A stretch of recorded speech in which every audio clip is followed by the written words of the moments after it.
as I was making lunch earlier, I was talking to God about this, and I was saying, God, I'm tired. I'm tired. And I would never give up. I would never want to, give all this up. I mean, I could always build back if I have to, if I feel like I want to, just kind of burn it all down, so to speak, as metaphor, if I want to just give it all up. But it feels kind of tiring sometimes. And God said to me, good. He said, good. Because that tells me that the fire's still in you. It tells me that you're still fighting in some sense. Not fighting as in resistance, but fighting as in that fire hasn't gone out. And he said to me, apathy, indifference, those are the feelings that you have to be concerned about in your world. If we are in a spiritual warfare, and I do believe that we are, I don't focus on that because my job here is to hold the light. And I received that many, many years ago at the start of the pandemic. That was what was channeled to me. Hold the light, be the light. That was my role here. There are other people who are on other paths, other people who have different roles. And you'll discover through your ascension journey the role that you play, the role that I'm meant to play, and that has been shown to me my whole life is to hold the light and be the light.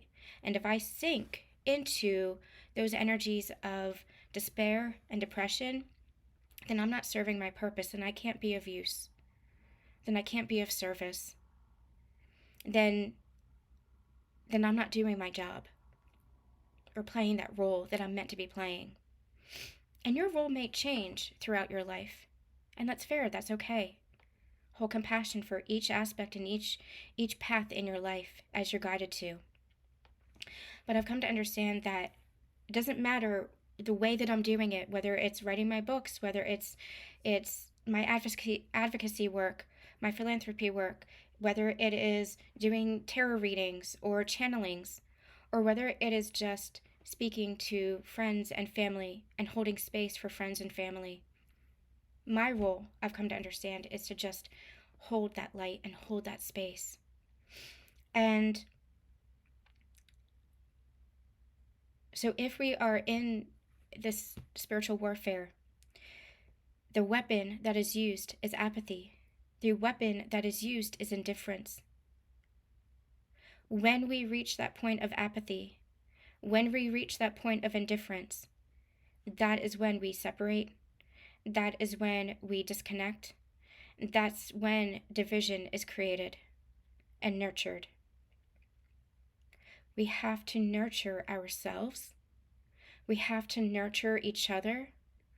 We have to nurture community, whether that's community within your soul family, your family, your friends. It could be a spiritual community. It's nurturing each other to hold that space and hold that light for each other. Because apathy and indifference is when we disconnect, is when that separation and that division is created. And so God said to me, good. If you are feeling low, if you are feeling heavy, if you are feeling like you want to give up, he said, okay, then take some time for yourself. Take a step back. Allow yourself to surrender, he said, because I've always got this, and you know I've always got this. And he pointed me back to my experiences with Lyme disease, when so many times I wanted to give up for the pain, for the struggle, for the suffering. And that's where, in that surrender and allowing myself to give up, that's when the miracles occurred. That's when the shift happened for me. That's when the breakthrough occurred. It's when I was down on my knees and allowing myself to feel what it was that I was feeling. That's when the phoenix becomes reborn.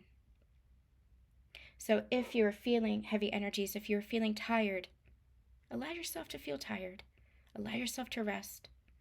Allow yourself to feel that fire of sacred anger and sacred rage that we've channeled with Callie before.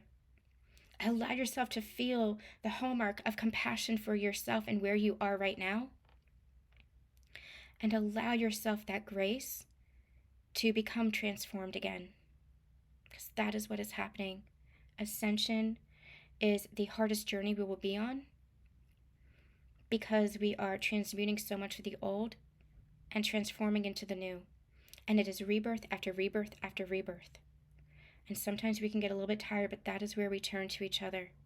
That's where we hold that space for each other.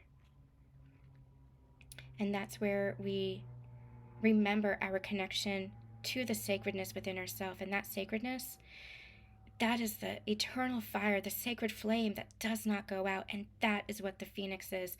That phoenix is the sacred flame that does not and will not ever go out.